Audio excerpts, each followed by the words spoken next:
الحمد لوليه والصلاة على نبيه.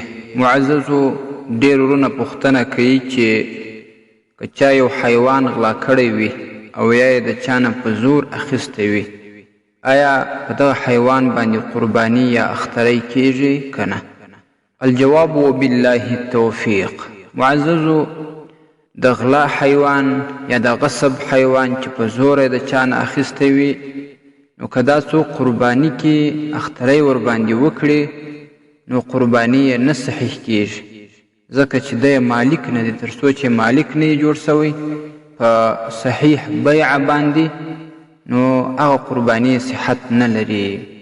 په رد المحتار کې راځي قال في البدائع غصب شاة فضحى بها عن نفسه لا تجزئه لعدم الملك.